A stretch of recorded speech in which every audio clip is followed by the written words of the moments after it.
you had a scholarship from Mr. Peter. Yes, so I met Mr. Pitobi in 2013. That's after I've represented my university, University of Ibadan, in 2 international competitions. So I wrote then Governor Pitobi to support me for another academic event in Switzerland, which I couldn't fund for myself. Then to my surprise, Governor Pitobi invited me to the government house and cleared all the financial implications for the trip. Did you know anybody at the government house? No, I didn't. I didn't know. Are you from Anambra? I'm from Anambra. Where exactly? From Nnewi South. Okay. So at that point, how did you write? Did you just use, how did you write the letter? So I just occurred to me that I could write to my governor. So you wrote a letter? I wrote a letter. With DHL or what?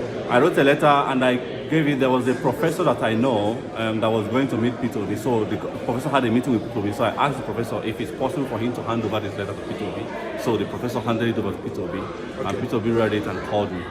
Okay. So when he called you, he paid all your tuition, all your fees. Yes, he paid the tuition fee for the training, my flight ticket, and my accommodation for the duration of my stay for the summer program in Switzerland. Okay, so now you're a medical doctor.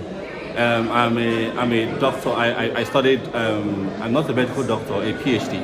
Okay. So what's your field? International law. International law. Yeah. So I happen to be a lawyer in Nigeria. So I went to Switzerland after the training. I learned about an opportunity to do a master's program in Switzerland. So I returned back to Nigeria and went for and applied for the master's, and I got a scholarship. Then after that, I did a PhD. I graduated last year, so I'm currently a lecturer in Italy, but I still consult at the United Nations in Geneva. So since he paid your school fees, you haven't said any thank you to him until today? I sent a letter, but I don't know whether he received it when I came back, but I've not seen him physically until today. Okay, so you just heard that he's around, then you flew in? Yes, a friend of mine happened to be the coordinator, Professor Gomez, so he told me that Pitobi is going to be around, so I had to, when he told me that, I flew in from Switzerland to participate in the event. Thank you very much, you're welcome. Thank you so much for having me. 1,000 megawatts of electricity you add in your system, you could almost be increasing your GDP by between 0.5% to 1%. That shows that Nigeria today can decide to move from 4,000 to 20,000, over 15,000, which is achievable in 4 years. Look at what they're going to add to their GDP. It's like education. The more you invest in human capital, for every $1 you put in human capital, you create wealth of almost $10. So imagine if you follow these two aggressively, power and human capital, what you're going to achieve. It will be phenomenal. And that's what your country used to have. That's why in 1980, when things were good in Nigeria, your per capita was 2,000 plus. Today, 40 years after, is below 2,000. Because all you've done is I wasted several years doing nothing. So be rest assured. The next one is the issue of the issue of migration within the health sector.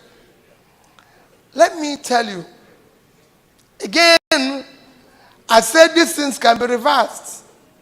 But not even worrying about reversing it. I have the idea, I said it will be reversed. Most of you will be the investors we will use to turn around Nigeria. Let me tell you what happens. Today, because of your country not being productive, what you've been doing is providing social service to your people. You become their social safety net. It shouldn't be. You should be an investor who will invest your resources at home that will be productive give you more money, and feed those people. Not the way it's happening today, where whenever you have phone call, you're scared whether to take it or not, because it's all bad news. No, we want to turn that bad news into good news. That that thing you invested is yielding money. Everything you're hearing today about China and India is what I'm telling you. It was the diaspora Indians and this and that went back using the cheap labor on their place and turned around the place. It was a win-win. They become rich people. The people in their place were fed. Everybody is happy. Not the other way around. Some of you, what is carrying you going home is not just security. Even the problems that people will come around with. So you better stay away from them.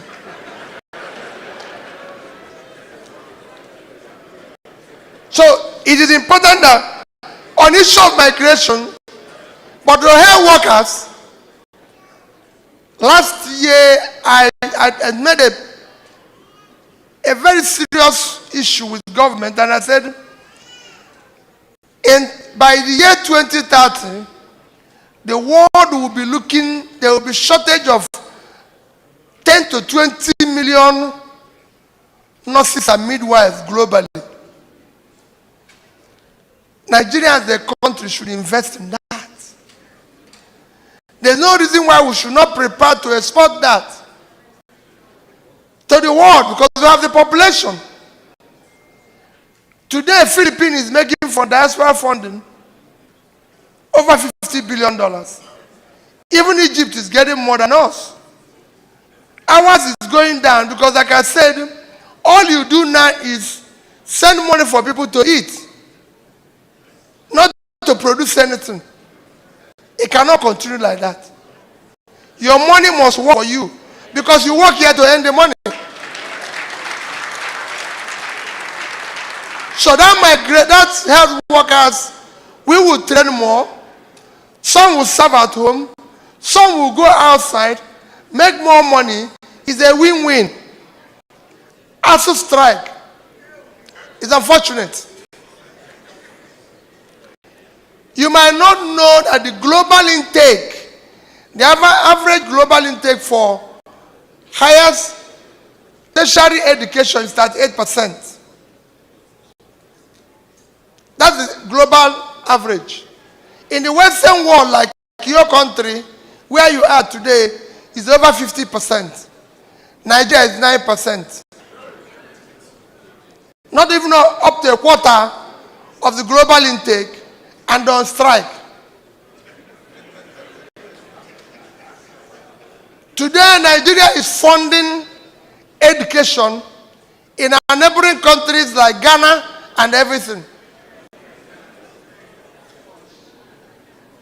It is worrisome. And government is not doing anything. For me, you said, how will I solve it? There's a combination. This is time to sit down and have a combination of government saying what they will contribute, a combination of students' loan, a combination of the university doing other consultancy and research to make money. It is important to look at the whole thing, how we are going to fund the education. But that the universities are not working on strike for 6 months, and we are campaigning, or even talking about 2023, is unbelievable. I have had also strike as governor. Lasted for months. But we are talking every day. I do not think where we are today is acceptable. And I assure you, issue of education, I've said it before, will be so serious that it will not happen.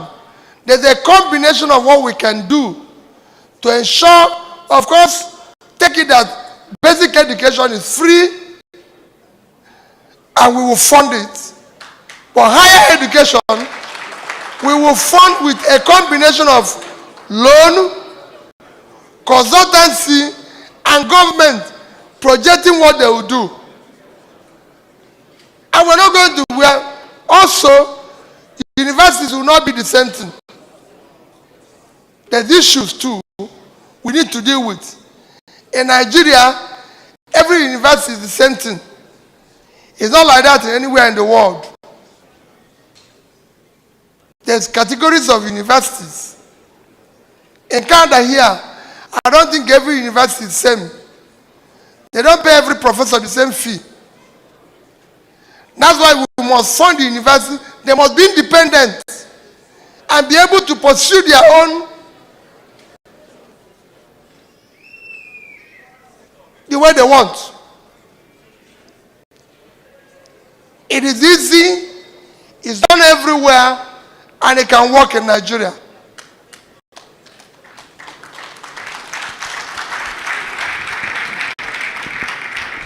Excellency, these are the next 5 questions, after which you take a break and we're going to proceed. This is from Dr. Carl Iyari, our chemical engineer and business executive. How will you reinvigorate the refining sector and establish world-class value-added downstream chemical infrastructure to employ 1 million Nigerians and double our GDP? Yep. This is from Ajuruchi Ogbonna. How do you intend to scrap the federal character system and install merit-driven nation?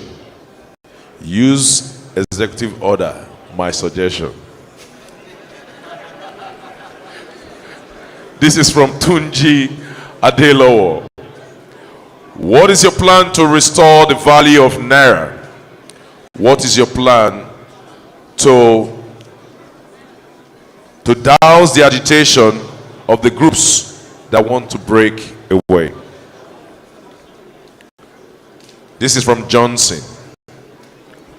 How will you reduce the cost of governance? How do you make sure that people don't turn your campaign money for personal use? And this is from Denny. This now we're going to 6. Go on. That will make it 5, Your Excellency. Okay. Refinery. You know, I don't know whether any of you knows who owns the refinery here in Canada.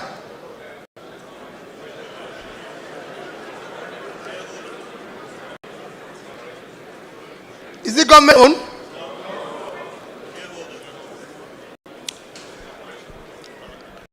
Nigeria have 3 refineries. 3 refineries. Those 3 refineries, they have workers. They are paid salary. They are promoted. And as long as I know, in the past 10 years, they've never refined one.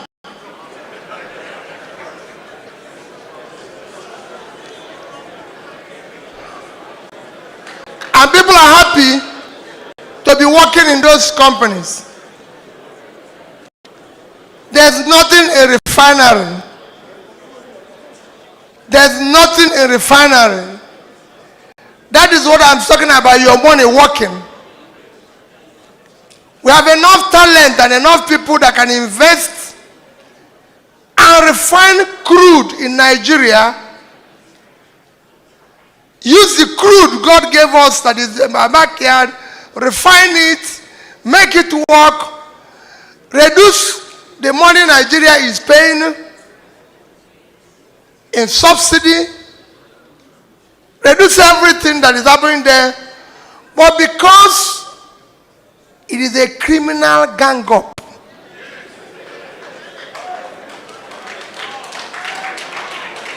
and that is the structure. That is the structure we want to stop. When you hear structure, that structure is the gang up that is holding Nigeria. That's what they're celebrating. Today, 80% of our oil is stolen. 80%. Oil is not something, it's not sweet. You go to grocery store and steal. For you to steal oil, a vessel has to come into Nigeria. It will be approved by Navy before it comes in. So it's a criminal gang up.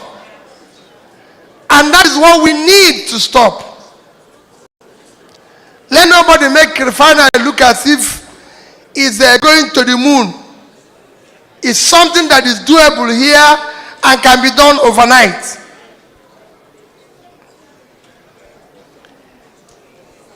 Somebody, how are you going to deal with the issue of scrapping federal character? There's nothing wrong with federal character. What is wrong is making sure that you select from every side competent people. If you live in a country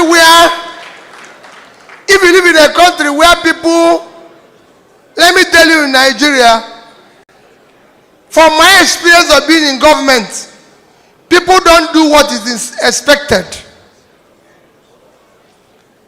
That is my experience. I don't know that people. My experience as governor, people don't do what is expected. They do what is inspected. So I follow them, do this thing, which I've paid you. Because they will not do it if I leave them. That is federal character. So we have value of Naira. There's nothing wrong with value of Naira. It's a question of production. Simple. If you want your currency to be worthwhile, you produce and export. It's nothing. Nigeria is a country of 200 million living on a land size of 923,000 square kilometers. 200 million people living on a land size of 923,000 square kilometers. Our total export last year was 18 trillion 900 billion, which if you use the official rate, it gives you about $47 billion. If you use my own rate, which is the official rate, because that's the one you can get, 650, it gives you about $30 billion. For a country of 200 million people. Vietnam, which I want to use the example of this one, is a country of 100 million, living on a land size of 331,000 square kilometers. Total export last year was $312 billion. So we couldn't do 10% of what Vietnam is doing. They live on 1/3 of our land, and they have half of our population. Vietnam did not export oil. We exported oil. Vietnam exported manufactured goods. One, electronics and coal, $60 billion. Clothing, $32 billion. Footwear, $20 billion. Tell me, what are we doing? These are things we can do in Amba. These are things we can do in Lagos.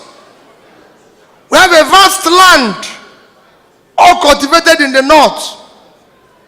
We are all busy sharing oil money. Your neighbor here, United States, that oil is everything. Texas is not #1 economy in America. It's not number 2. It's not number 3. That's where the oil is. The number 4. The number 1 is California. That is number 1 with a 3.3 trillion economy, 8 times Nigerian GDP. What do? Agriculture knowledge. We have vast land in the north, all cultivated. Your value of your currency will not work.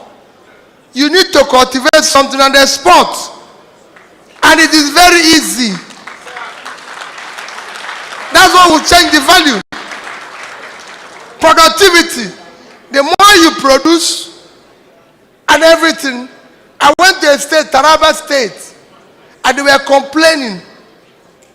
Taraba State is a lovely place where you can grow coffee, tea, and flour. Because there is on a Mambila Falls. And huge land. 54.6 thousand square kilometers of land. Kenya did flour export last year, over $500 million. Ethiopia, coffee, 1.1 billion last year. Sierra Leone with all their problem, 1.4 billion worth of coffee, of tea. But Taraba is looking to share money from this. That is the value of your naira. We will fight it with export. And we have what it takes to export goods. What we don't have is to have leaders who will drive this process. And it is achievable. Agitation. Well, everywhere you go in Nigeria, there's agitation. The question to ask is, how come everybody wants to go away? What you're doing here is agitation. You're here because it's not working. That's why you left. That's agitation. And that's what those people are doing. We will deal with it. We will consult everybody that is agitating. We will consult, we'll talk with the person, we will plead with them, we will beg them, and I assure you, we will make it work. We will stop it. The more you have, there's no place where agitation was more like in South America.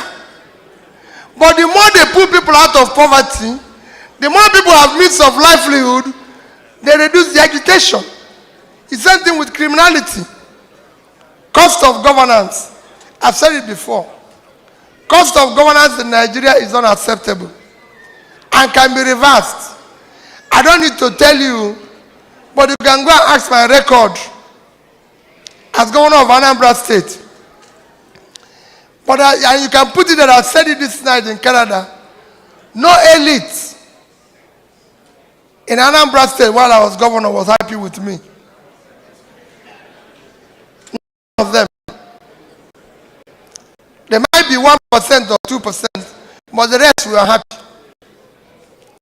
And I get that everywhere I go. Even when I go to Abuja and everything, I get confronted by ministers, by presidents, by everybody telling you, Peter, nobody is happy with you.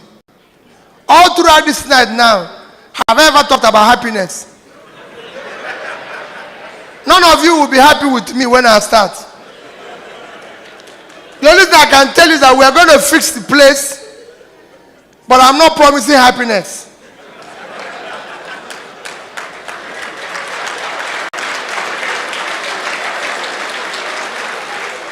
Those who have a job of making people happy are the people in the entertainment industry. When Flavor and Co come here, you'll be happy. But me, no happiness. Because that's what I get then. People say, oh, people are not happy with you. People are not happy with you. Just like I said earlier, people will ask you, Peter, you are the only governor without office of first lady. How can you have an office for somebody that nobody voted for? Somebody who never campaigned, somebody who have no reason. Yeah. I can tell you, I say every day, I remain very, very close family, they are the closest people I have, everything, but not office of first lady. We're happy that I'm doing the work. So, cutting cost of governance is very, very important.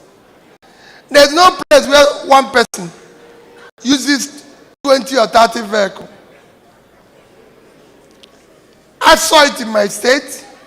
We tried it. It was the cost that made us to stop it. Only 1 or 2 was functional car. The rest were just people. So cutting costs, be rest assured I'm going to deal with it. I even dealt with it today. When a group of people came to meet me, my friends came to meet me at the airport today. They asked me a question. You came alone. I said, well, you invited me alone.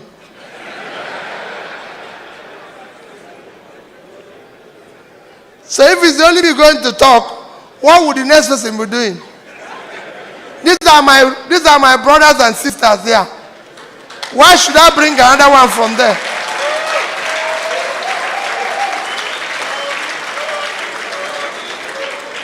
So, well, thank you. Like I said before, all we want to do this night is to ask you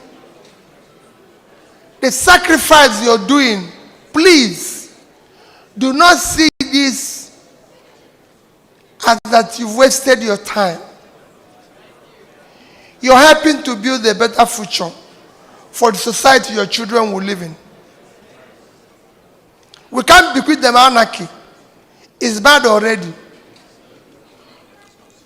You don't know the pain of some people who tell you their family is in Canada. I've gone to see a man and a wife who I can tell you they're in pain, their children are here. But when I got to their house, they have nobody to talk to because their children are abroad. And like I said, between us, I live in the UK. And by God's privilege, I've been opportune to go to the best of schools. That's why when they want to introduce me, they said my CV. Oh, Peter, we're going to say about your CV. Before we start talking, I said, no. Don't worry about reading yours. You can read, oh, he was in Oxford, he was in Cambridge, he was there. I said, forget all those things. Educational qualification is not a measure of integrity. Let's deal with the people's integrity. I'm not saying education is not important, though, but I said it's not a measure of. Because we have had thieves who were well educated. And we cannot continue that way. But why did I say that?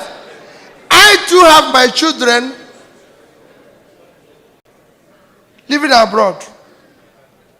And I always tell people, we are the losers.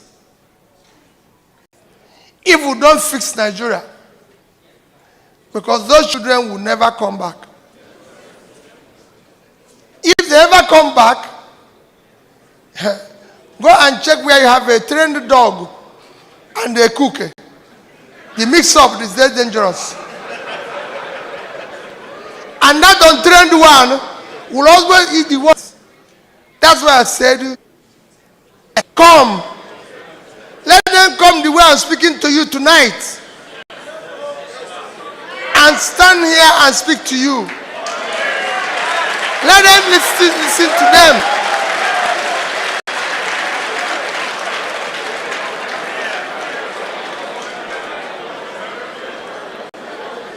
Their promise, so that you take note. I'm taking note of all your questions tonight.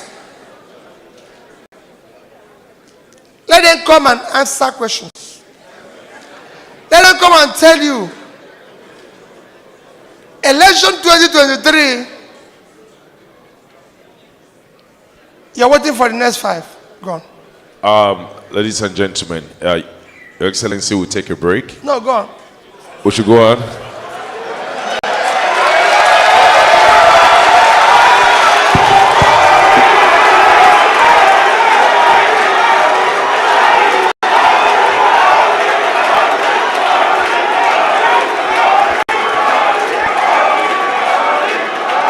You know, thank you.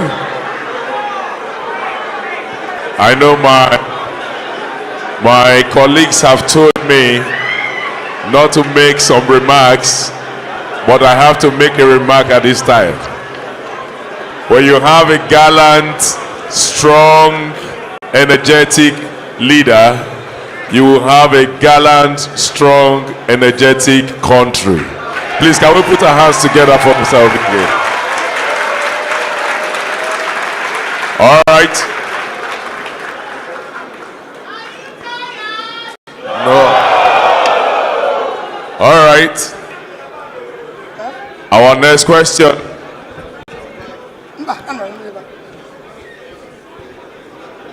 Go on.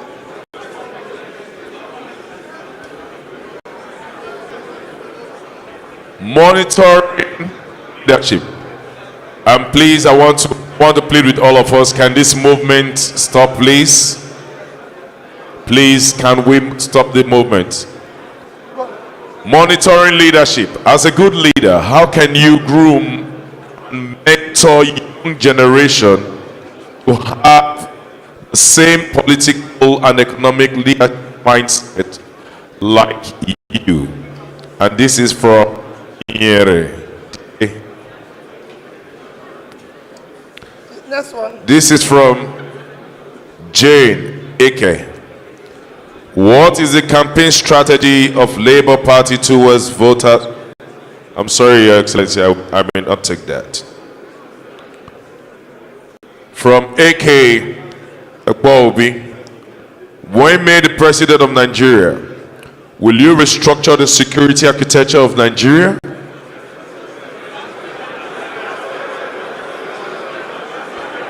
From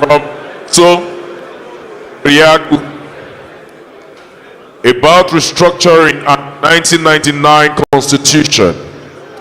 What plans do you have to fix it? What plans do you have to ensure institutions like the judiciary are independent? This is from Priye Obazua. What is the plan to expand material and child care across Nigeria? Maternal and child care across Nigeria. This is from Oshoke Obozua. What is the plan for the campaign to expand to the illiterate population grassroots? Those are your 5 questions, Your Excellency. Well, most of them, I won't say, we don't have 5 questions there. We have maybe about 2 because I've answered most of them. Let me start with the issue of campaign. The campaign is you. You are sending money to people.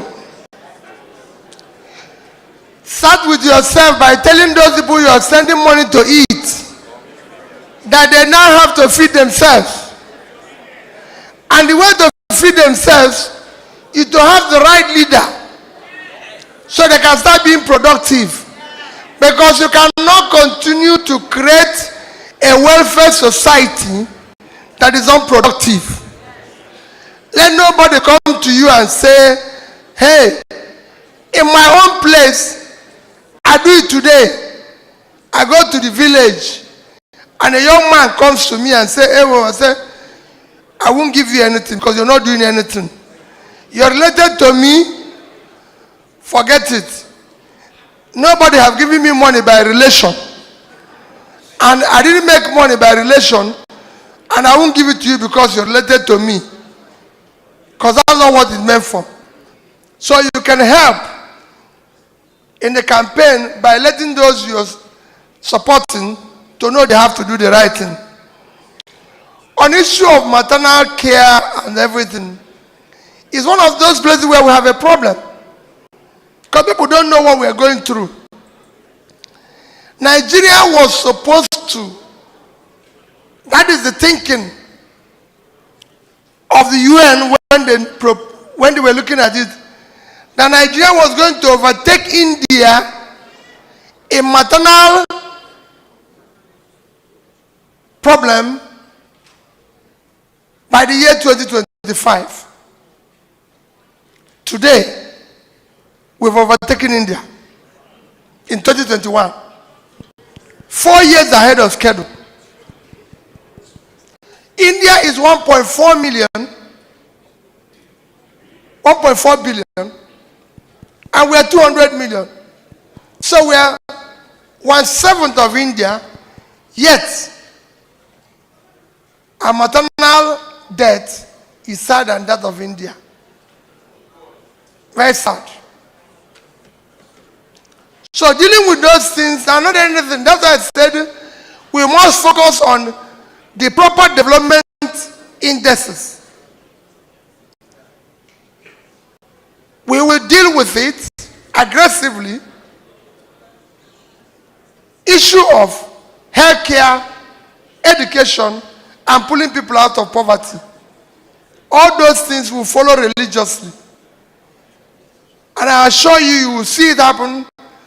I've done it in a state where, when I started, there was no single accredited school of nursing or midwifery or health technology.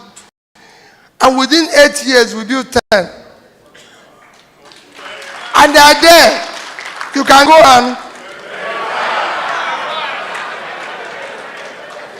So anybody who says, I did this, tell him to tell us where he is, which school did he go to, what is his age, what is this, so we can verify all those things.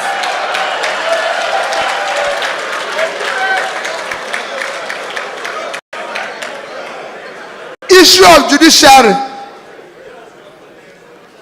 Issue of judiciary is very simple. If the leader is not corrupt, I keep saying it, everybody will go within the line. Nobody in Nigeria has benefited politically in the judiciary more than me. I won an election, somebody else was pronounced. I stayed in court for 3 years. Everybody thought it was impossible. And I won the case. And you're right. I didn't give them anything. I said it in MBA. I didn't give them any money. They were even being asked by the governor, and I insist. I was impeached.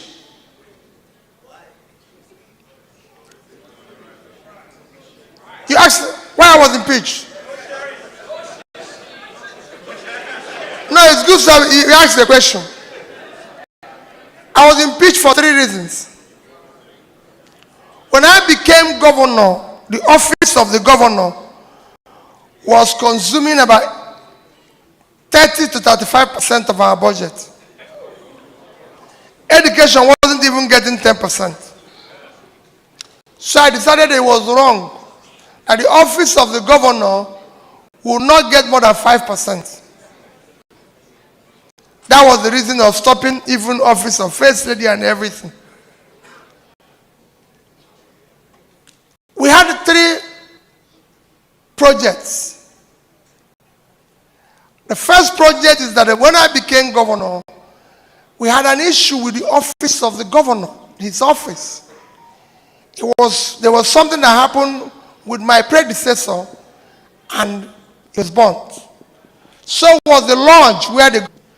So by the time I became governor, they have actually budgeted and awarded contracts for this project. But because we have no money, I decided we will no longer. But people who were supposed to benefit from it was mad. Not 8 million naira. Did everything. with 43. It was very good. I bought everything new. I always said the only thing I didn't buy new was the table. The table I used to write, because the governor before my predecessor had a table he used, which they packed somewhere. And when I saw it, I told them, table is table, it's just to write. We don't need to buy a new one. They just polish it and bring it. And I used it for 8 years. It didn't spoil. It was stable. Nothing happened to it. So they were not happy. Number two item was the issue of my lodge where I lived. They had a budget to refurbish the office for 486 million naira. It was a lot of work. But we did everything, including the furnishing, with 81 million naira. Because they had to buy, Nigerians and their confusion at times. They had to buy a designer bed, this, that, all sorts of things, which they were to import. But I said, no, there must be somebody that can do bed in Oka. Bed is bed. It doesn't matter. There's something I tell people about sleeping. If you have a reason to be awake, no matter the type of bed they give you, you will be awake. If you have to sleep, you can sleep here. So I said, we do not have to import bed. There must be somebody in Oka that can do bed. The man who did the bed in Oka, Udaja, go today, is employing over 120 persons. I told him, I said, Oga, come and do bed here. The one leather seat. Is it not seat covered by leather? Find leather and cover all these things. And let's move on. And that was it. So that became a problem. We were building presidential lodge in Oka. Every state in Nigeria has presidential lodge. The president doesn't live in Oka. So why are we going to build a house for him? And I canceled it. I stopped it. If you go there, it's still like that the way I stopped it. So these are the problems I had. That these are the items that made me.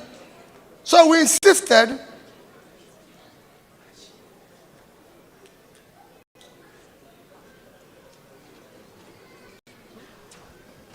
My apologies, Your Excellency.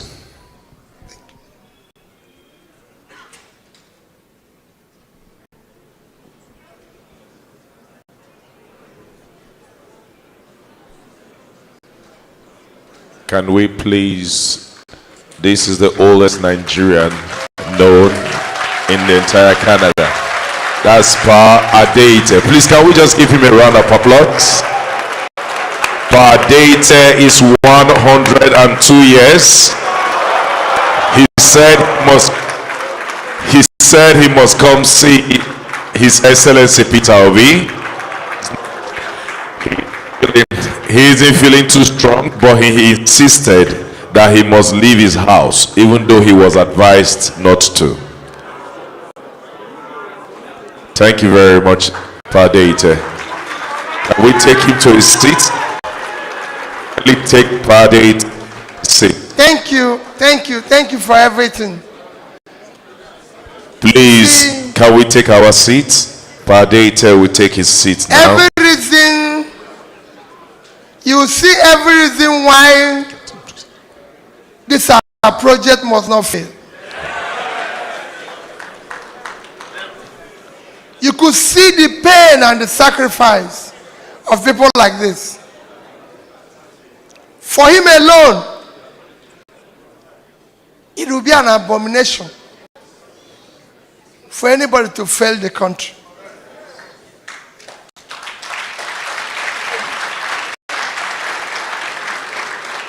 So like I was saying, the third thing was the issue of we were building we are building the presidential lodge. And I stopped it and said the president doesn't live in Oka. I will never live in Oka. And you've heard my story with Basanjo. Because eventually that year, after about, just before I was impeached, Obasanjo said he's going to come to Oka. And I went to him, I went to his office, and I said to them, the president doesn't need to sleep in Oka. He's the president of Nigeria. He can come in the morning and go in the evening. But the president said he was going to come to Oka for 3 days. And that was very simple. I went to his chief of staff, told his people, since the president have insisted he's going to come to Oka for 3 days, I have a lodge. I've just finished. That's where I live.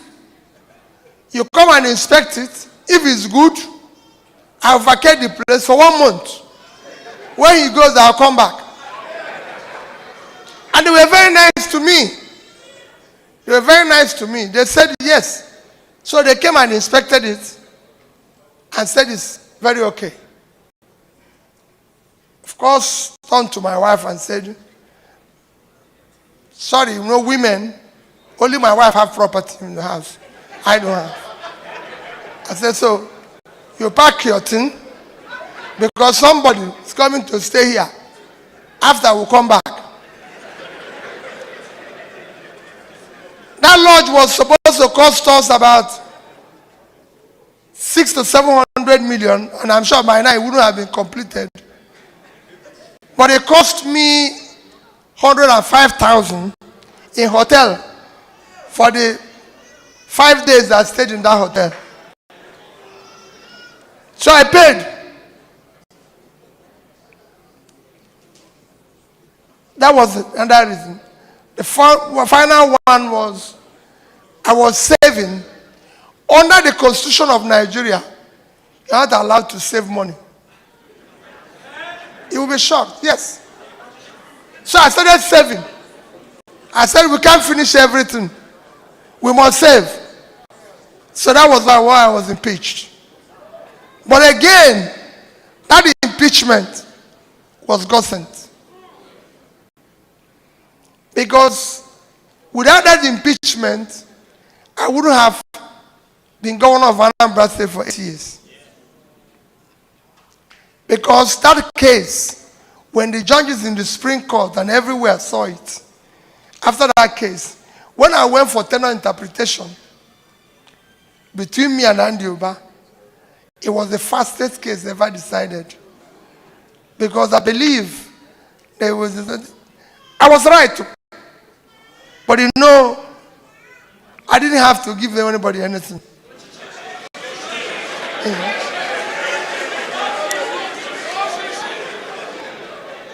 So, that's it.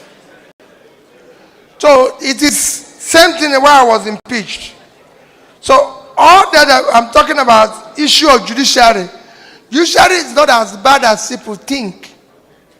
We don't have a bad judiciary. We have sophisticated, intelligent people in judiciary. All we need is to encourage them. When I was governor, our magistrates don't have car. How can you ask somebody who is giving judgment that can even condemn somebody to death not to have a car? Some of them are owed their salary. You can't do that. So you have to pay them. You have to do the right things. And this is happening when the leaders are busy dancing and drinking and wasting everybody's time. So judiciary is not our problem. Issue of security, I've said it, we don't have any problem with security. Grooming mentors. Grooming the ones that will follow you or being mentoring the other ones. Let me assure you, there's nothing there. If you do the right things, people will learn.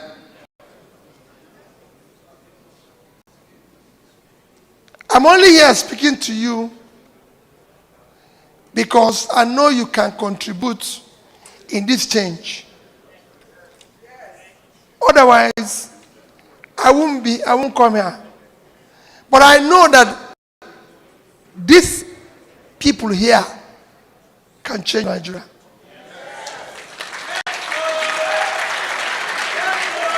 Societies are not changed. Societies are not changed by millions of the people. Because millions of people are changed by a tiny group of people. And that is why I'm looking for diasporans. No other candidate is doing what I'm doing. Because I know that that place, the change won't come from there.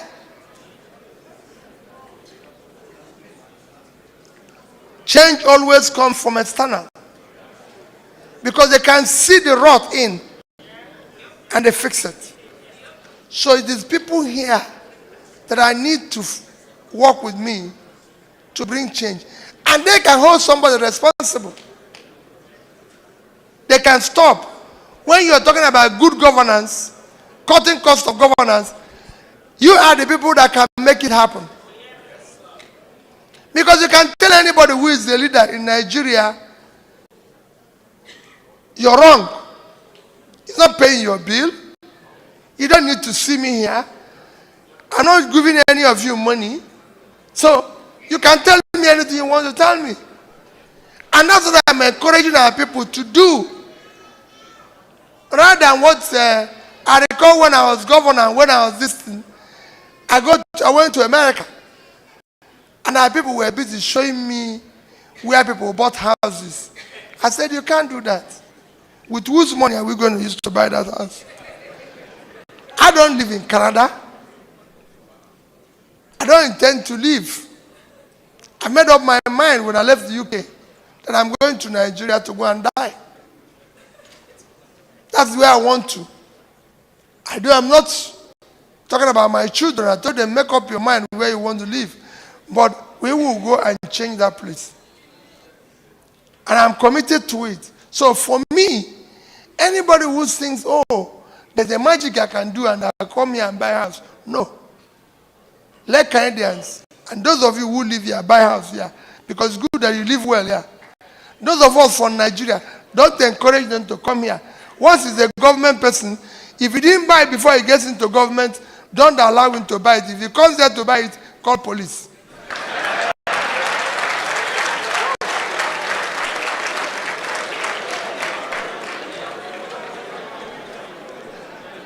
That's how we will encourage and stop corruption. So that's the final one. We will groom them by doing the right thing.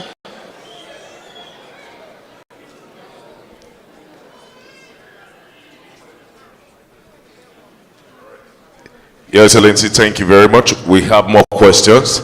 You want me to go on? Yeah, let's do the final one. So we're going to be doing the final 5 questions, Your Excellency. All right, and this is from Esiogene Kenneth Akbosi. And the question is, when you become president of our great nation, Nigeria, when you become president of our great nation, Nigeria, could you please lower your hand? Yeah, go on. After you, when you become president of our great nation, Nigeria, are you open to confederation? That's the restructuring. This is from Clement Wegbe. What guarantees will the diasporans have that if they bring their investment and business to Nigeria, they will operate in a secure and safe environment? Go on. As governor of Anambra, you ruled a mono-ethnic state. How can you rule a multi-ethnic country like Nigeria and involve all ethnic nationality? This is from Bongsi from Taraba State. Then this is from the streaming from the YouTube. Why have you not appointed a spokesman or a spokeswoman? And this is from Robert Tofa. And another one from YouTube says, if you become the president, how are you going to build a lot of hospitals in Abuja and Lagos? Are you also going to fight for free health care in Nigeria as well? And this is from Nike. Thank you, Mr. President. Okay, that's 5 now, and the final 5. After that, let him ask his question. Healthcare, hospitals. Are hospitals in Canada free? Huh? You don't pay insurance?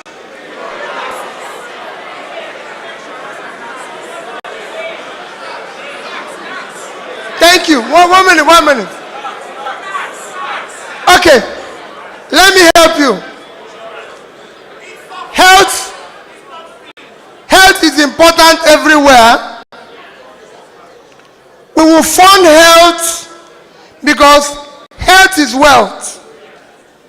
We will fund it with a combination of ensuring that people are productive, paying taxes, which we will use to fund health, and also a combination of health insurance. That's what happens everywhere. But it's not government that is owing everything. It is a combination of government and private.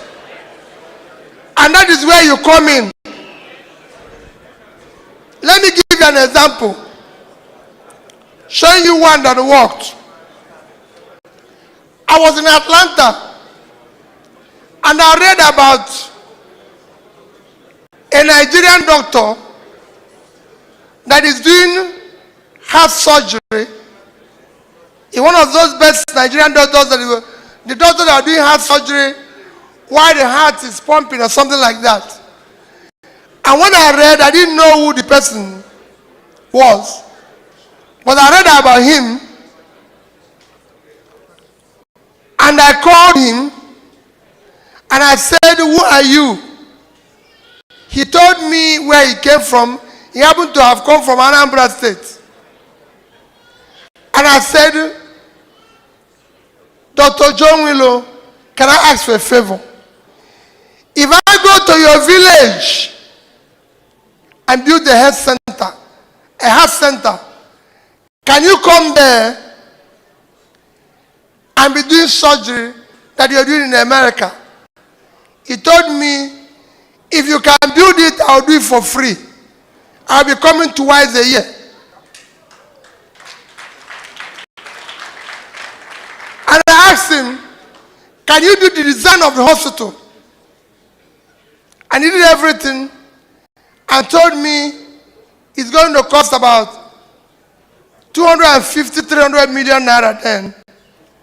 And I wrote the check and gave it to a hospital in their village owned by the church. I said, "This is the check. We must build a health center here where this man promised he will bring the equipment and it's coming there. Go and ask everybody now about the Willow Health Center in St. Joseph Hospital in Adazi. It's unbelievable. You sure you know about it?" So, you can do it. We'll deal with the issue of health, I can assure you. On issue of spokesperson, Labour Party have a spokesperson. Peter Obi campaign has spokesperson. For now, we want to hear the candidate. We don't want to hear the spokesperson. We are not voting for the spokesperson. We want to hear the man we are going to vote. Let him come here and answer questions. It is this process that has been confusing us. So when the man goes into office, I've traveled to several countries, finding out what is going to happen. You know why? Nigeria is the only place you vote somebody. He start telling you what you saw when you got in there. What were you seeing when you were campaigning? So this is the time to see everything. So when you go, you start to walk. Now when you go there, that's what they are telling us now. What we saw when we get there, we didn't hire. If the company was good, would you hire a new managing director? You are hired because it wasn't going well. And you now came and started telling us about what you saw. When you go for interview, you are supposed to know what the problem is. I know the problem of Nigeria. I was telling somebody today in the plane. He said, I said, let me tell you, where are you going to get the revenue?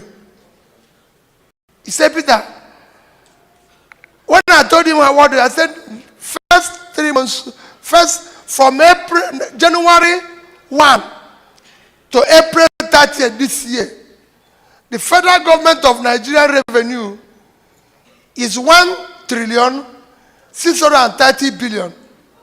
Their expenditure is 4,720 billion. A deficit of 3.1 trillion. He said to me, he asked me, Peter, how are you going to cope? I said, I know all this. That's what I'm going to solve. You stop the bleeding. That's why you stop the stealing. I know all this. There's nothing we can do. He said, so what is going to do? I said, we will cut cost of governance. We will borrow money. But the first law that we're going to have when I start is that all borrowed money is for investment, not for consumption. If you want consumption, you produce it. Just like I said, soon the aspirants will send money for investment, not for consumption. You know, they are not funeral directors. So they cannot continue to send money for burial and ceremony. It must be for investment. So that I can start yielding money. We are not against you supporting your people. You must do it. But they too have to produce something. To help what you are doing here is a win-win for everybody.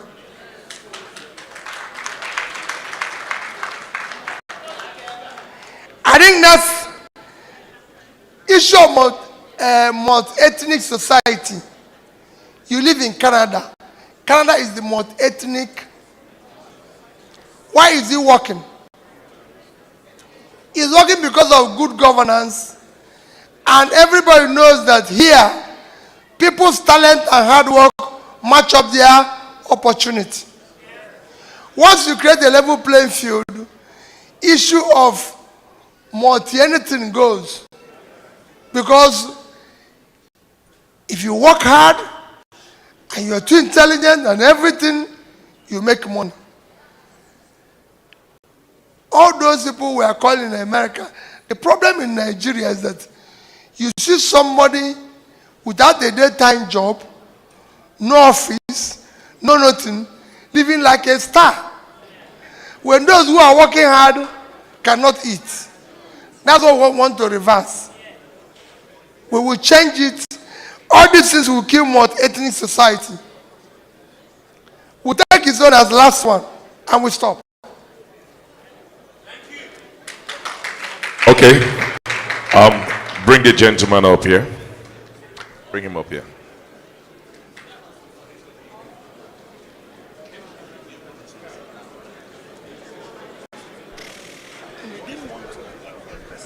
And that would be the last question for the night.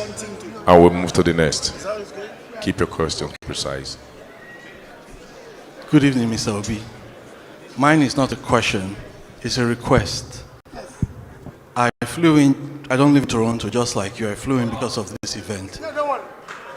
I'm asking for 20 minutes of your time to show you something that I think is very important to your campaign. It's not for public consumption. So it's just a request, me, you, 20 minutes. We'll do that. Thank you, sir. What I'm going to do is I'll take your details and work out either now or future.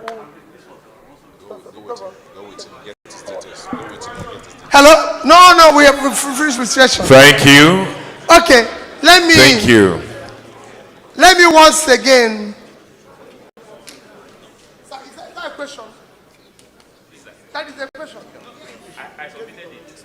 Submitted it, and they didn't ask. I can tell you the question. The question is Nigerians, they don't have a lot of contentious issues that are divisive. Something like regionalism, East, West, North. Before independence, East, West, North had in Northern England a general. The person representing Eastern Nigeria, the name then was the MT Mbo. Now, will you use referendum to solve any divisive issue? Okay. Well, it's important that we respect elders. When an elderly person, in my place, elders are very important that we respect them. So, my elder brother, the question you asked is whether we will use referendum to solve every issue that is divisive. My position is very simple. Every division, every agitation, everything is in the mind. I will sit down with the person. Let me tell you, there's agitation everywhere in the world. Even in your house. In my house, there's agitation.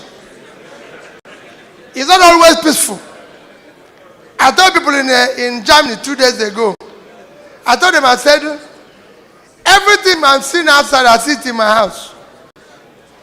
It is my position that if you're a leader, you should be humble enough to call, to talk with everybody and all that and all that. Today, I can't quarrel with my wife.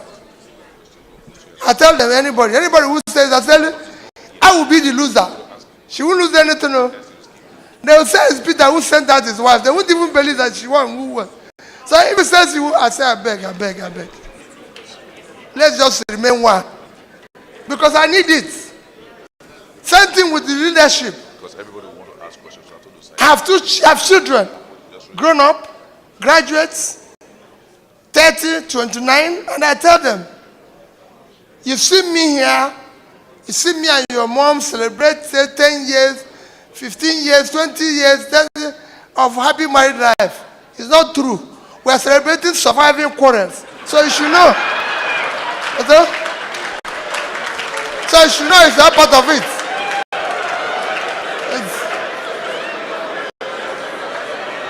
So you should know. Yeah, no. So it's important. So I'll make sure that we'll solve everything. Sir. So I'll make sure we'll solve everything. Part of being a leader is your ability to solve quarrels. Make sure it does not escalate. Now when somebody says we are going, you go and tell the person you cannot. We have been too autocratic. We should be consultative, negotiative. That's what makes a society. I came here now to plead for your support. There are people I'm contesting with have too much money. They want to buy the votes. I don't have. I'm appealing to you. I need your support in any way you can in order to meet them. We must learn that because that's how it is done everywhere. My neighbor people, as we conclude, please let me plead what I said before. You have no other country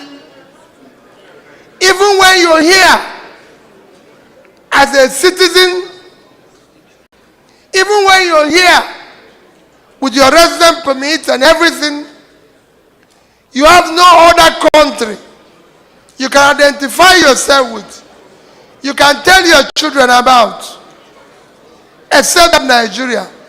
Next year's election,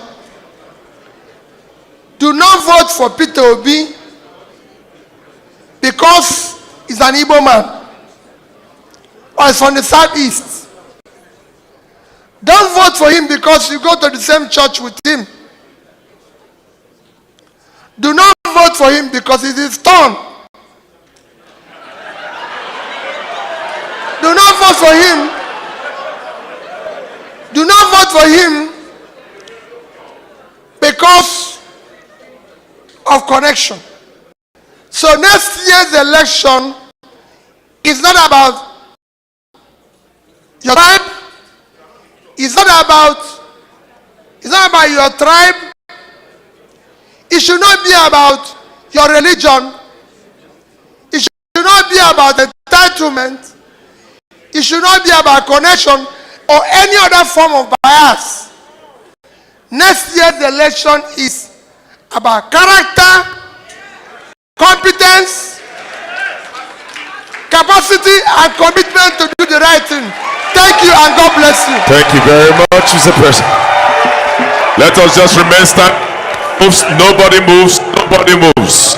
Please, gentlemen and ladies, please, the principal will not leave the hall now.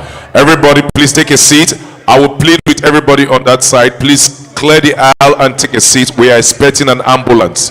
Please clear the aisle wherever you are. Everybody on that roll, clear the aisle on that side. Every single person on that aisle, please clear the aisle and take a seat. We are expecting an ambulance. Please clear the aisle. We have an emergency in the hall, so please clear the aisle. The principal will not leave immediately. Protocol, just direct people to leave the way. All the doors needs to be free, and we don't want people. Can we all take our seats, please? Take your seats, please.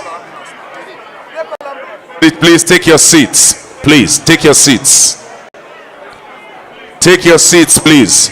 We don't want anyone standing. Can you please tell the gentleman to go sit down, please? We don't want anybody standing. All the people on that axis, please clear that door. Please, we have an emergency. Brown, go clear that side. Brown, go get those people on that side to go sit.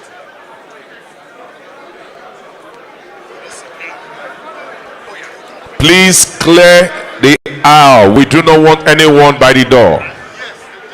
Please.